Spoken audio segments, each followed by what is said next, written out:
Ronnie Landis here, and welcome to another edition of the official Ronnie Landis podcast show.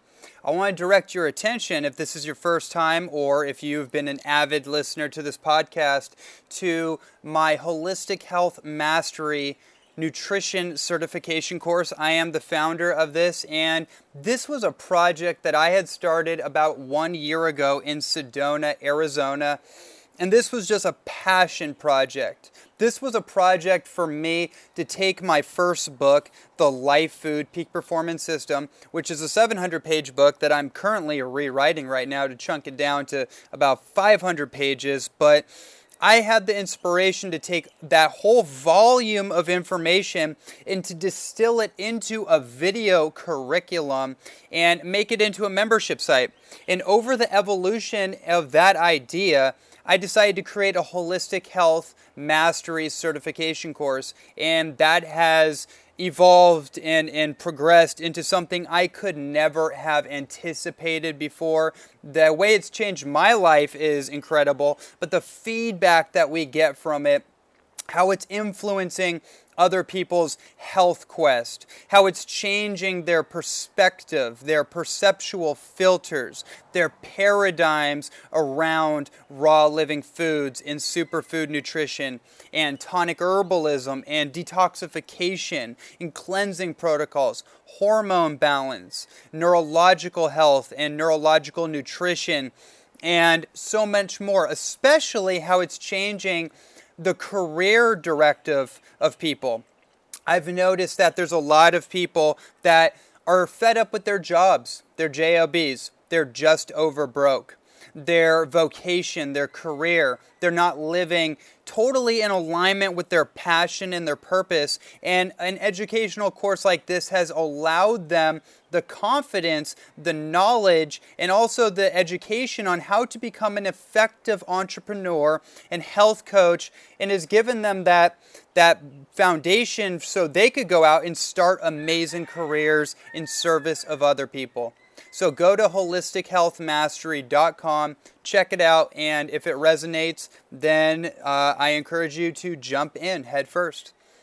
Okay, so today's episode is featuring a really, really great individual, a really great guy by the name of Mason J. Taylor. He is from Australia, and him and me had been connecting with each other back and forth over recent years. I was actually on his podcast a while ago, The Mason Taylor Show, which I definitely recommend everybody check out, not just for my interview, but for everybody else that he's interviewing. He is a rocket. He is a supernova. He is on the rise, and his level of humility, core humility, is refreshing. And also, he's highly educated, has a broad spectrum of perspective when it comes to the health and nutrition and overall lifestyle design conversation. He's not one way or another. He can see the distinctions very much like me, which is why we get along so well and have so many monumentous conversations like the one we did in this interview. And I'm just really excited to bring him to all of you. This conversation took a number of directions. We dove into the philosophy that's guiding him on his personal health quest, his curiosity, his inquisitive curiosity to continue diving into the depths of human performance and peak potential, and also getting into what he believes would be activating the human blueprint, the human health blueprint, and really just going into the details and his perspectives and opinions about that. We just had an amazing conversation, and I know that you're going to all enjoy it. So sit back, get a snack, make a herbal tonic maybe, and enjoy Mason Taylor.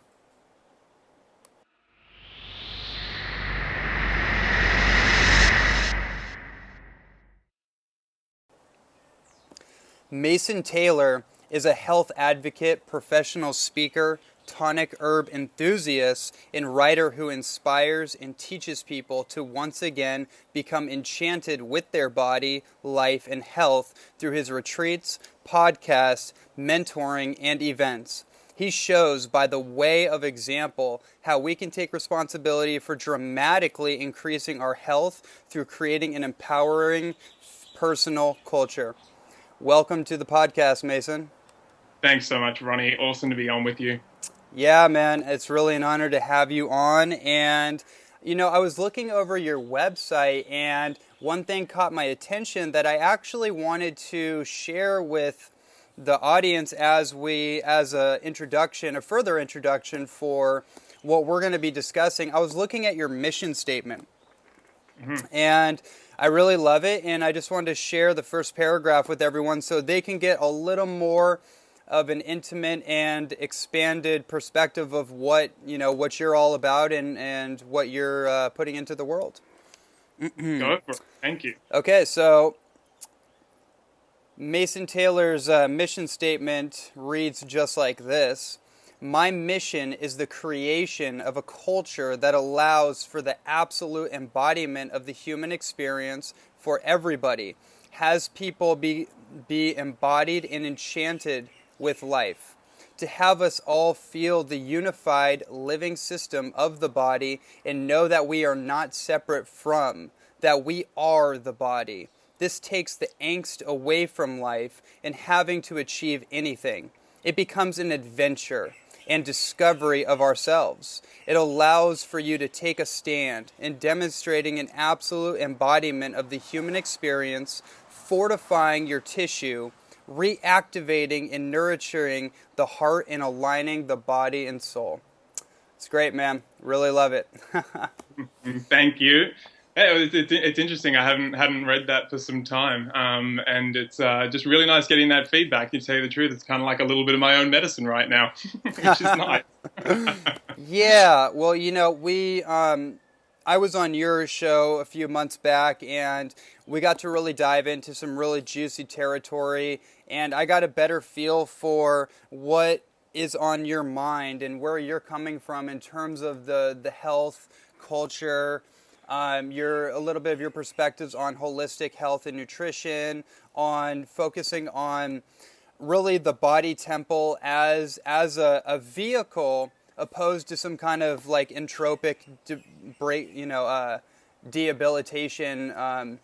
I guess the way to say it is some kind of vessel that is subject to entropically break down at some point, right? Because that is kind of the cultural consensus that we have, and that's the program that most people are running under, is that everything is based on entropy. Everything is going to break down eventually. Even if you have the best diet, even if you have, A, B, C, and D, you're gonna break down eventually. That program is like a seed of a virus that's playing on in the motherboard of humanity, if you will. And I really like where you come from, is that, it doesn't necessarily have to be that, right? You don't actually have to break down if you do the right things for yourself and, you take care of yourself, essentially. You can actually push the boundaries of human potential. That's what I get from you anyways. That's where I think that you're going. Your message is alluding to. So what do you have to say about that? Yeah, absolutely. I'm pushing the boundaries of human potential. I've definitely ridden the waves of that statement and what those words are approximating, and I've just been diluting it down so much to riding the waves of my own potential, which when I bring it back to myself and I come back into checking with my own living system.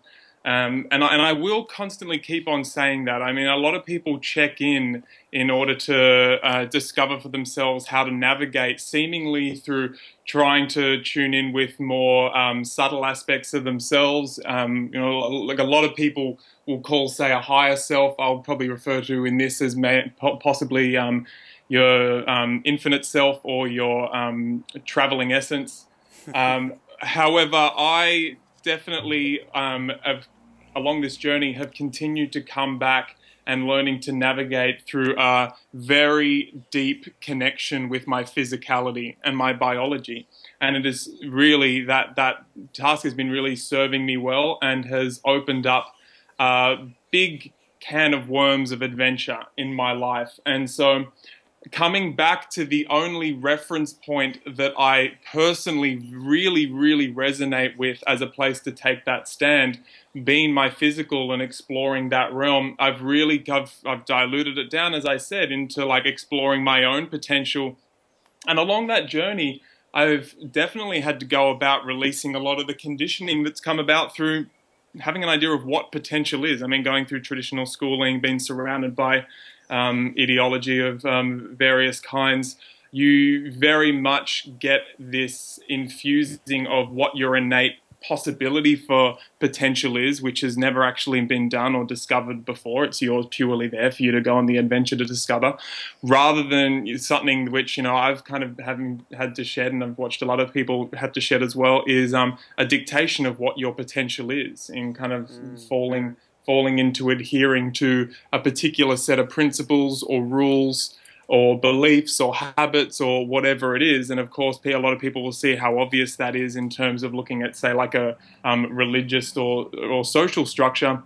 But we definitely get in the dietary world as well, where people, and lifestyle world, where people will see, and like, say, for example, in the hardcore movement world, there's somewhat of you can check the box of exploring your potential if you begin to master, say, a particular animalistic crawl done the exact way that the pretty people in the videos do it, or the handstand, or whatever it is. Likewise, dietary, if you, I don't know, what's the hottest one now is if you kind of like run with like a bulletproof paleo, candida kind of diet synergy. That seems to be what a lot of people are doing now, and really kind of like checking those boxes and nailing that. And I've definitely fallen into that loop a lot of the times along the creation of my lifestyle, as I've chosen to actually get into a sovereign and empowered state of creating my culture, rather than adhering to and leaning on cultures that have been given to me, and taking parts and leaving parts by my own choice and my own desires. And yeah, letting go of those, and coming back and remembering purely of starting back at that 0 point of possibility consistently and constantly about what my potential is. And that immediately drains away all ideas, I think, that have been really riddled my mind in the health game a lot of time about just how much vitality or energy or how exactly my diet should look, how much I should and shouldn't be eating, and all that shit fight of information that comes with this scene. And really come back to literally taking myself and everything else off the pedestal and just simply engaging in that adventure. So yeah, absolutely, you hit it on the head. That's where I'm at. Yeah, okay, so this is a really interesting directive to take, is that you and me both share very similar philosophical undertones, if you will, in terms of our perspective on quote-unquote diet. I don't really like to promote that word, although that's the most colloquial term that people adhere to, so we'll just use it with no connotation associated with it. But in terms of a culture, I like that term, because now in the health world, in the internet world, that is pretty much what we're seeing, is a culturing of congregated human beings that are all coming together under an umbrella. Say it be the bulletproof umbrella, or it be the 80-10-10 umbrella, it be the the paleo umbrella, or whatever, right? Those are all just terms and definitions, and it's just a fascinating thing for me to look at without any judgment, just to observe. Like, it's kind of like people, they will lift a banner or they'll lift a flag. It's almost like a bipartisan, or I should say what comes out of that is like a bipartisan flag-bearing kind of behavior where, eventually you get so entrenched into that culture, you ferment into that culture, if you will, to the point where you become so identified with it that anything that antagonizes, it agitates your paradigm of that, or it's just simply goes in a different direction, that flag, you put that flag up in opposition to other ideas, right? So I think you and me have talked about this, and kind of our generation is kind of coming to this place where we're creating this non-homogenized sovereign culture, but it doesn't really exist under any definitive banner, if you will, that we can raise in opposition to something else. We're kind of like weaving all the best parts of every single camp or every single philosophy and really essentially what actually works and what's worked for us and what we've seen work for the greatest amount of people, and just somehow weaving it all together. Does that fit for you? Yeah, absolutely. And I think it's fun, right? Like that's like, honestly, that's kind of the I think we both have like a similar terminology for, say, like the phenomena of when, for me, when I kind of like finally had this time when I snapped into my body and realized that the junk food and excessive amount of booze and the way that I was living really wasn't supporting me, and kind of got a little bit scared, to tell you the truth, because I was, it happened when I was on a bus in Bolivia, and it was like 10 in the morning, and I couldn't get my head off the window because I was like really exhausted, and my adrenals were like at that point of like, where I would like say they are officially exhausted, beyond tired. And I was a young man. That was really weird for me in terms of what I kind of knew was possible for me. And at the same time, I had some fungus coming out of my arm and these kinds of things. And like most people, I kind of just was a little bit concerned, and then I just kind of brush it under the mat and just be like, well, it's okay. I'll get something for it, and it'll go away eventually, like it has before. But then I kind of I had a connection to the underlying currents of that, and that got me kick-started into that, what we might call a transitional diet, where I really stripped back anything that was going to be causing an excess of acidity or inflammation, et cetera, and went down. I kind of pretty happy. I never went too fanatical, although I did have very strong convictions about my opinion at the time of what was the correct human diet for humanity and for humans in general, especially this one that I incarnate as right now. I started to mature a lot, in my opinion. I'm kind of glad that I didn't go out waving my, my pitchfork so much about, exactly, like in the sense of like, this is how critical green juice and raw foods are for everybody. Like cooked foods being poison or anything like that. I kind of, I'm grateful to myself that I was somewhat humble in those days, and I've allowed my message to mature as I've matured. But then, as I got to that point where I was off my transitional diet, and at that point, I kind of feel like I was a little bit in the safe zone, and it was really marked and measured for me when I felt my immune system for the first time, which was a phenomenal experience. And I, at the time, I'd been working with medicinal mushrooms and cold showers, and digging into the cobwebs of my emotional baggage and moving very functionally, and all of a sudden something kicked in and my own physical perception really came in, and it was quite shocking to me when I experienced a system which we've never been taught as a possibility to actually perceive. And at that point I somewhat just felt safe, not cocky like I'm never going to get sick, but I just felt like I'd experienced somewhat of a sweet spot, and I came out of that, what has been called a transitional diet, into somewhat of, what people have called, and I've called, which I kind of now repeating it seems a bit boring, being the maintenance diet. And at that time, I allowed the maintenance diet to be just that, something of maintenance. And I got quite bored shitless, to tell you the truth. And so okay, I'll be a little, I'll just strip bare. In those days I was becoming a health educator and doing workshops and these kinds of things. And I'd have these opinions, not that I wanted to push on people, but I wanted to share. And I just found myself sometimes driving along, I'd just kind of be, a thought would come to mind, and I'd just start sharing it like I was at a workshop, just practicing. I like doing that. I still do that. More now in terms of dictation, things, ideas I get for books.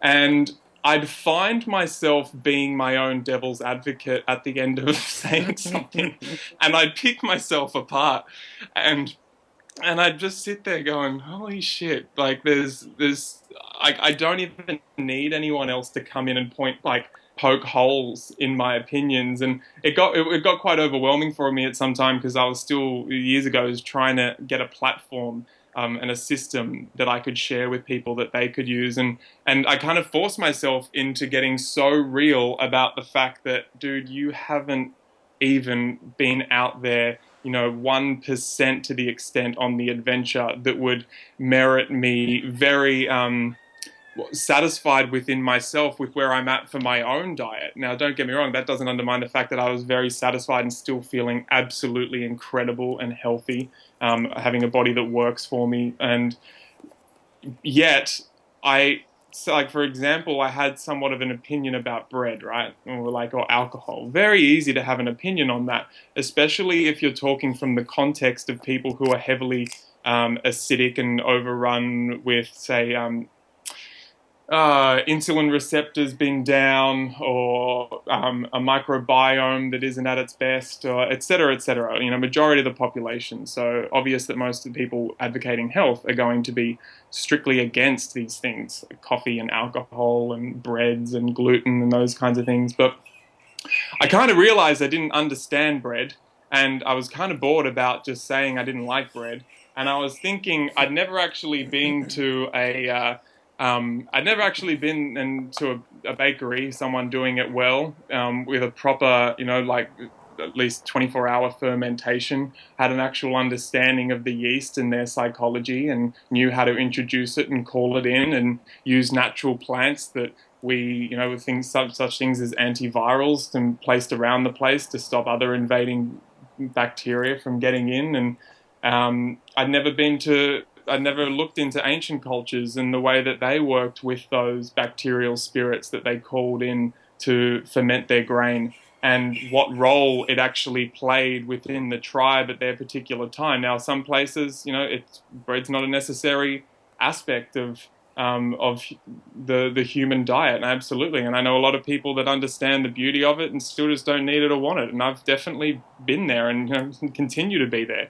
But I just got struck by the adventurous spirit that I had to go and actually experience it, not come back and say, I actually think it should be in the diet, or I actually think it shouldn't be in the diet, whatever. I really don't give a crap what people eat anymore. However, that enticed in me back up an enchantment with something which obviously has had a very significant place in the human family because of just how warm and fuzzy it makes us feel. And I know there's a very dark side to that, but I never think it's anything as purely dark. I think, like most things, it can go for as big as the human community and human culture, or the financial system, or it can come down to something like bread or pasta of alcohol. We've been fed the toxic mimic. We possibly haven't had the opportunity to interact with the core living essence of what any of these phenomena actually are.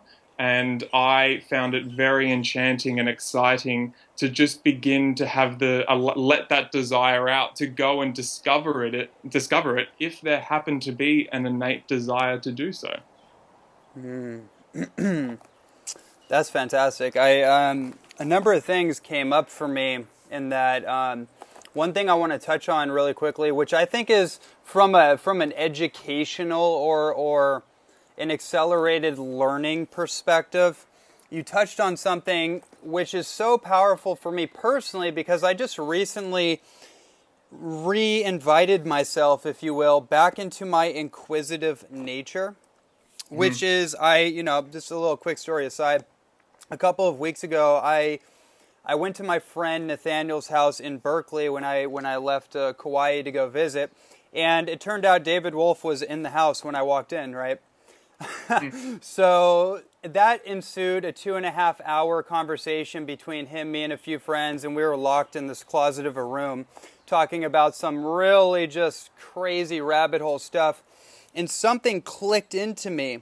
It wasn't even about what we were talking about. Something cracked in my psychological barrier, where I realized, like, man, I need to go deeper. Like, I need to activate my inquisitive nature, my curiosity. I need to go deeper and deeper into the things that I'm looking at, the things that I'm interested in. Like, I want to understand on a much more visceral level what it is that I'm doing. So for me personally, that would be localized in the nutrition and health and physiology and anatomy and the entire digestive apparatus, in neurology and all the things that pique my interest, all the things that I proselytize about, essentially. You know, you talked about bread. I certainly have had my little riffs and raps about bread and lectures and stuff.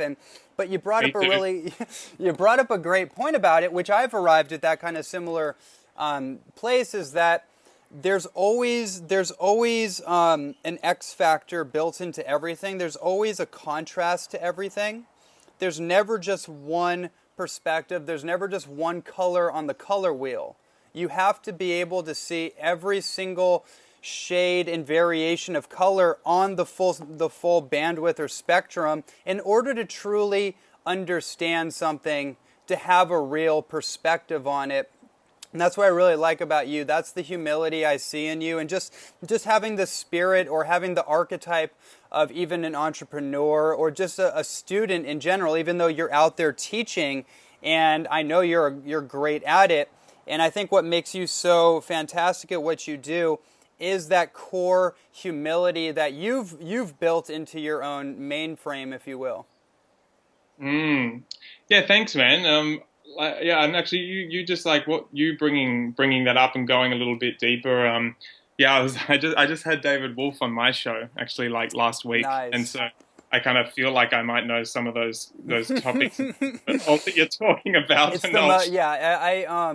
I don't want to go too far into a side, but I have to share this just between you and me, and I guess everyone listening. This is the greatest example of synchronicity. There's a health food store down the street from my house here on Kauai. I'm in Kauai, Hawaii, and I'm sitting on my phone texting a friend of mine that we used to go to all the longevity conferences with, right? And he brings up the name Len Foley and starts asking me these questions about Len, because me and Len are friends. And I had no knowledge that Len and his family and the longevity crew actually were on the island. And I kid you not, as soon as I get the text message, I look up, and Len and the whole team walk into the store, and they look right at me, and it was just like one of those weird, like, do moments. And yeah, but that topic that we're referring to, that was the main topic of discussion. So I just wanted to throw that out there for fun. Mm-hmm. We both know what that is. Yeah, it's definitely nice to ride those waves, isn't it? Synchronicity. Yeah. And also going down the rabbit holes.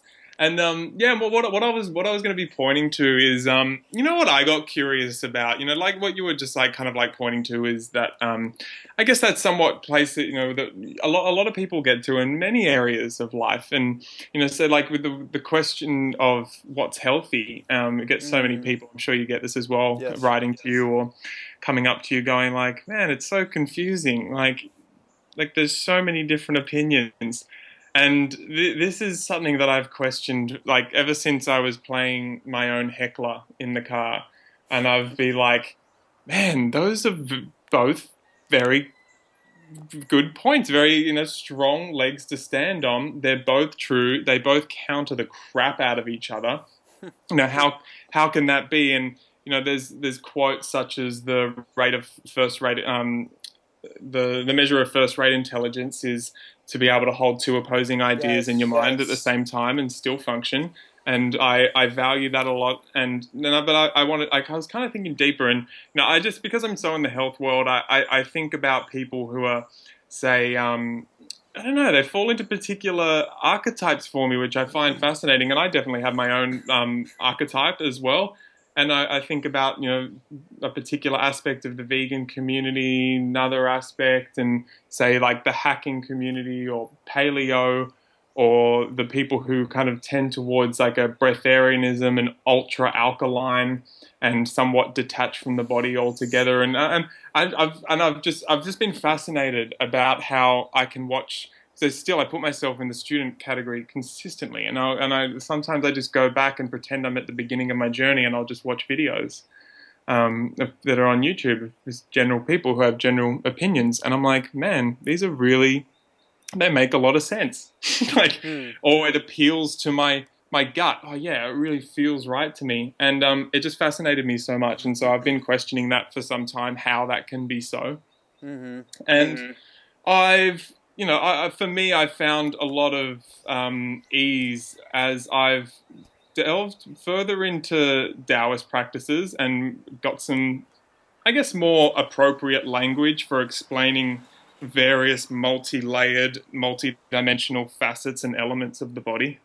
And one of those has been the three dantians, the three brains, like living in the mind up top and, correlating into the frontal lobe, and then the brain of the physical heart, and then the brain of our lower dantian, which correlates in with our microbiome and our gut. And considering those as brains seems very obvious. They all think, all different ways of thinking, and I've just been meditating on a lot. And thinking about, I was talking to another friend of mine who's a communication expert, and he consistently says that when we say, I believe, so whether someone's talking about a dietarian or lifestyle paradigm, I believe this. He's like, I is a collective pronoun.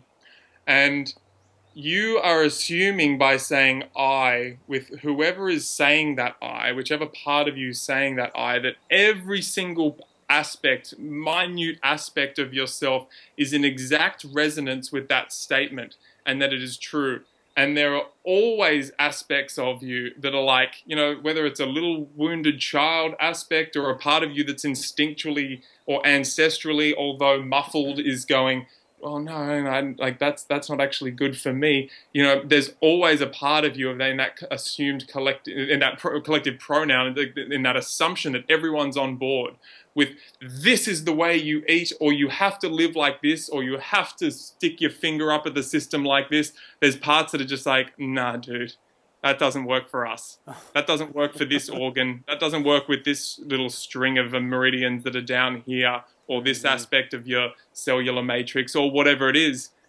And that got me excited, because that got me back onto the exploration train of actually having a bit more of a grounded exploration of myself, and again having a grounded exploration of my physiology, rather than allowing my personal exploration to be somewhat aloof. And so I've been thinking about these three brains more and more and more. And I'm sorry if this is really obvious to some people, but I like these basics, and this simplicity always makes me the most excited, because, following the, like a lot of my mentors over the years have kind of like had that coy smile as I just brush over the basics and think, yeah, got it, and then let's go to the advanced stuff. They're always like, they know you're going to be back there, realizing that is infinite rabbit hole, those basics, and that if you actually have the patience and the will to sit in those fundamental aspects of life and health, or whatever it is. I've been thinking about that brain up at the top in the mind. Very obvious, very logical, very linear. I love my brain. I love my mind.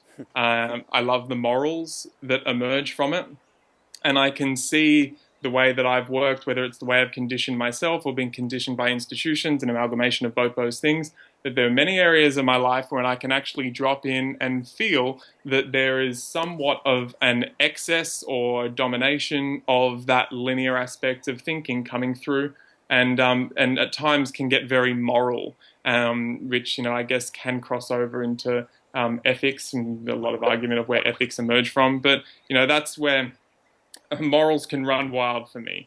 Then I start thinking about the heart, and I've done a lot of work with, looking at that physiology of the heart, and there's places like Heart Math that delve right into it, and I much prefer Stephen Harrod Booner's work on it. And that is very much going into an aspect of physical perception of the electromagnetic reality that's occurring around you, and somewhat of approaching a new situation or coming to the conclusion of an action based on appropriateness on what's occurring right then in that moment. And obviously that can then, for me, evolve into being very much of an action of passion at the same time.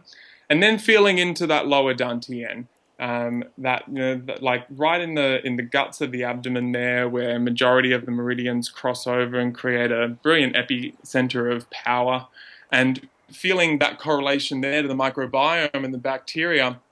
Obviously, it's a place where instinct arises from, and it makes sense to me that is where the instinct arises from, at the same time correlated to that occipital lobe where our ancestral memory, which I feel lives in our mitochondria, where that exists, where we remember what it is like to live on this planet, where we remember what we need in order to meet our baseline, our needs, in order to, for lack of a better word, survive. And I start thinking about different aspects of my life or different times when I've got excited about a particular movement practice that has, I feel, purely coming from my lower dantian and pure memory. This is how you move. This is it. And I know a lot of people I've discussed in the movement world who we've spoken about this as well. They're like, yeah, I really got carried away with that.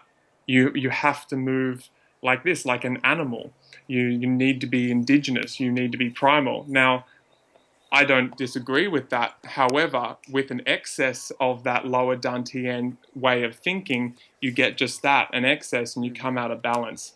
A lot of the time, I've felt myself, especially in my spiritual work, coming excessively from my heart, allowing that to dip into my diet and take me into a place of, I guess, just a pure perception of what's around me in this very moment without allowing myself to ground into an actual ancestral memory of what my cells and what my system needs, and also a logical map making of, this is actually what makes the most sense in order to go forward from here. And right now, through accessing my vagus nerve, which unifies all of these aspects of my being, these three brains of ways of thinking, very simply just chilling out and bringing in a creation of my culture that consistently prioritizes myself being in a particular flow where I'm getting things done effectively, so I'm not stressing out, where I'm consistently ensuring that I'm measuring my results, because that's something that I'm still endeavoring to do, because that stresses me out when I don't feel like I'm moving forward, and ensuring that I've got a high prioritization with intention of practices that ease me back into that space of relaxation, whether that's just time spent on walkabout, just chilling with the elements around me, or learning guitar or to sing or whatever that is, and then allowing that relaxation to be not only systemic but especially in the vagus nerve. And it very much helps, including the tonic herbs within my diet as well, to assist that easing of that central part of the nervous system, the cranial nerve. That has then allowed me to feel a calling upon asking different aspects of my being, that part of me that's ancestral, that remembers this is what your biology needs. Then coming up away from that place of instincts, integrating that opinion into, say, like a mind-based approach of like, we've looked at the research. We know what's needed to exist in this world and in this matrix.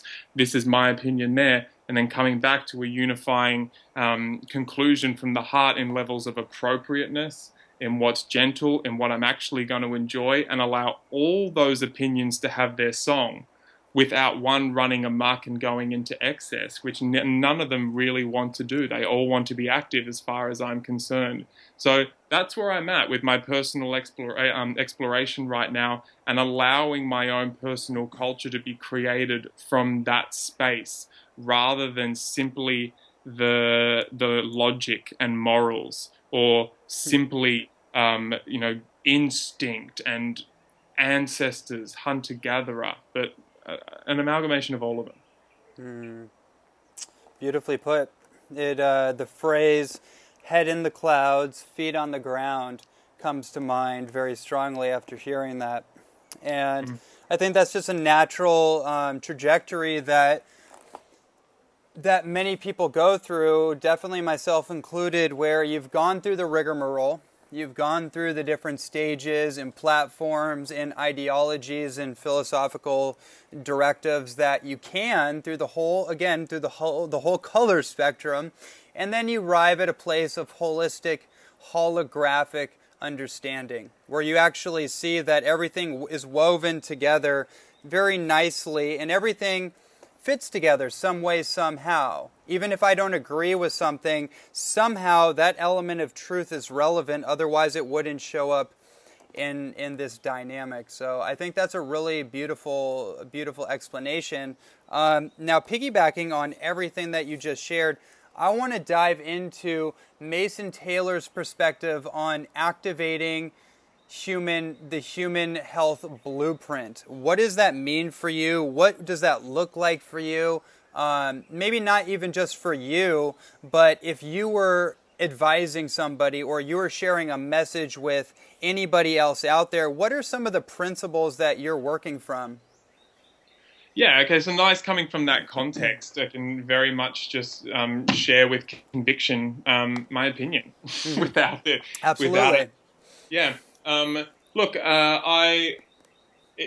tell you the truth, it comes back to, again, it's going to be quite basic.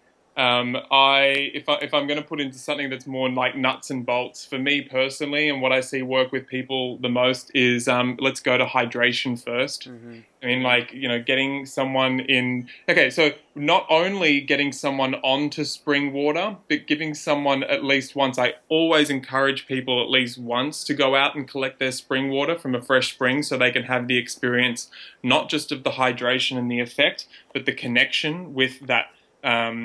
With that living thing that is water itself, and to go and actually allow yourself to feel that and collect it, drink a lot of it. I've recently experienced being on the road and kind of got like what I felt to be dehydrated for the first time when I just couldn't get access to spring water, and have been back on it now that I'm back up in Byron Bay and I can go and collect from the spring, and have been just absolutely loving about 2.5 liters before I'm eating anything or drinking any tonics or anything at the start of the day. Hitting that water and making it a practice within my day that I'm drawn to, because I've got my particular special little glass that's mine, in my culture, in my habitual nature.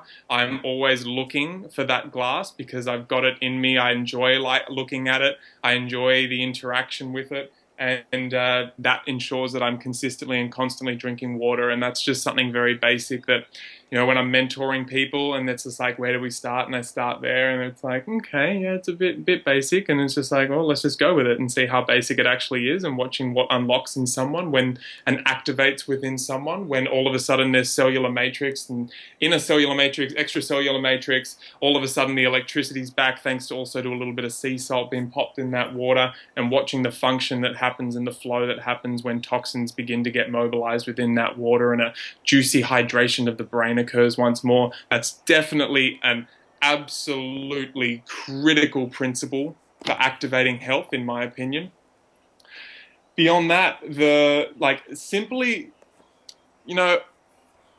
I find it, these conversations have been, rehashed so many times about the basic elements, but hey, we're just going to keep on hitting them because there's always new people who are going to be tuning in, right? And possibly haven't heard this before. And I've kind of come to really come to peace with that, because talking about something as simple as air and breathing right now. I also, when I talk about breathing and breath, I kind of don't tend to talk about a breath practice such as pranayama so much. I see that kind of has, without going into the philosophy, you see there definitely is a progression. From a Western perspective, a lot of the time it's just seen as a habit that you should be doing, and you'll get better at it. But there's kind of no end to the tunnel. There's no progress. But, I know that there is actual physiological progress that happens and unlocks. And if you can actually go through into the process of, say,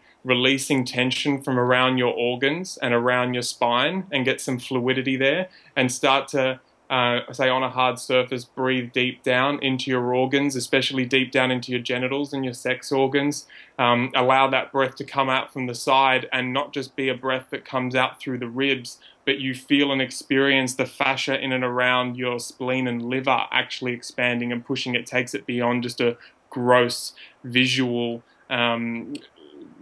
bit of feedback for you, but you must feel it.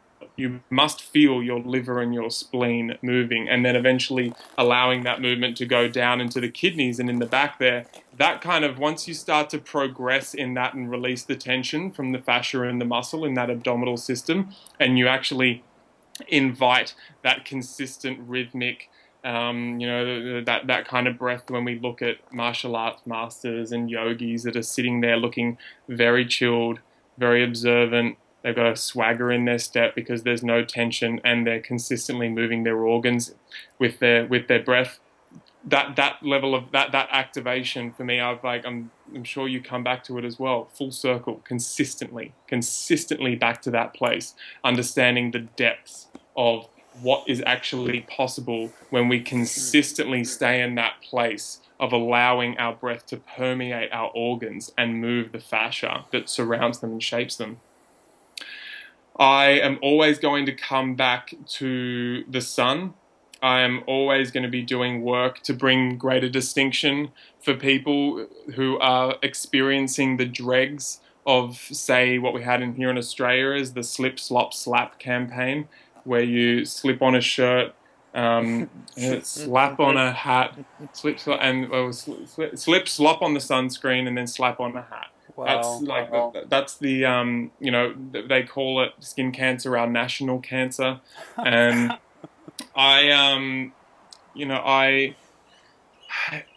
used to come at that quite angrily. I kind of went from one side of the fence to the other, and a statement which I still stand by, I'd say a lot, is the sun doesn't cause cancer, and I don't think it does. However, I need to have some little bit more compassion, I feel, for when that's been approached from a purely linear intellectual place, because it's very hard for a lot of people to get that feeling of all of a sudden how obvious it is that the sun does not cause cancer. And of course we can go into that conversation of the petrochemicals and oils that we ingest, that we put on our skin, getting blocked within our dermal layers and becoming rancid and causing those blockages that causes the cells to die and eventually leads to cancers. I don't know, there's just that, it's maybe it's not a sexy enough way to talk about it. Maybe I got bored with talking about it that way. I very much enjoy watching the experience unfold in people as they simply learn to begin to, say, clean their skin just the way that they would clean their teeth, as something habitual and something which is a joy to experience. And I always use the example of, when I tell people, I'm like, if you haven't experienced really clean skin in a while, you're not going to notice the congestion there. It was like when I was in Colombia and there were manicure pedicures happening. It was $7 Australian. And I was like, oh, I'll get a mani-pedi. Never had one before. And I can't tell you how good my nails felt afterwards, man.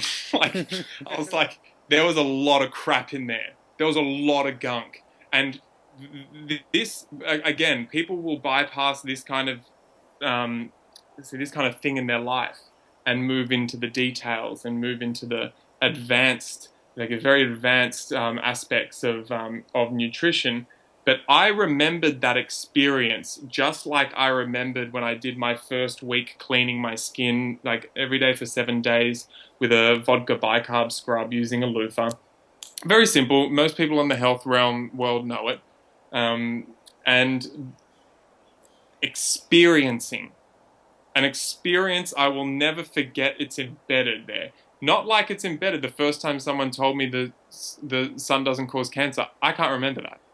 So it's irrelevant to me. It wasn't personal enough at the time. Some things work. For example, first time I was told about the reality of what the planet is as a living being. I remember that. It was very significant for me. But it's only because I had an experience, and it was an experience that my whole body lit up for. And then watching what happened to my body as I went outside and had a deeper understanding chemically about what was going on as I built my base tan. And actually, for the first time, really feeling that metaphorical idea that I'm really putting, seeds in my food bank here. I could really feel that strategy come up, that reality, that ancestral memory of, roll with the season. When the sun's on, get out there, let the heart feel what the appropriateness is of the time of day and how long. But you get out there and get those Ds in. Support your body to actually transmute that light into chemical matter and into melanin, cultivate that, and literally watch yourself surf the waves of winter and experience there's actually a skip in your step where before there wasn't, when you didn't actually have that full-on intention. That activated me like crazy because I experienced something deep. And all of a sudden now, when the sun comes up in the morning, I got a very, very interesting and intimate connection with the experience of what it's like to connect with that being. So that's where the enchantment comes up for me, and that's where I think I'm at. That's what I'm doing. I'm out there just actually dancing and weaving with these elements. And then with the food, man, can of worms. I am so on board right now for myself personally, just ensuring that I have enough DHA and EPA in my body, and I think that's going to be consistently a topic to bring up and talk about, because inflammation is just such a high rate, systemic inflammation, and I like what they do to ease that burden. I don't know if you've found it, like as out there talking generically about wild foods. For a lot of people, it just doesn't translate. I guess that's why we had the superfood culture emerge. What now has brought me into like the way that I will talk about my foods is I don't like making too many dramatic changes in someone's diet unless they're working with me and they've got something debilitating, or if they've got a disease.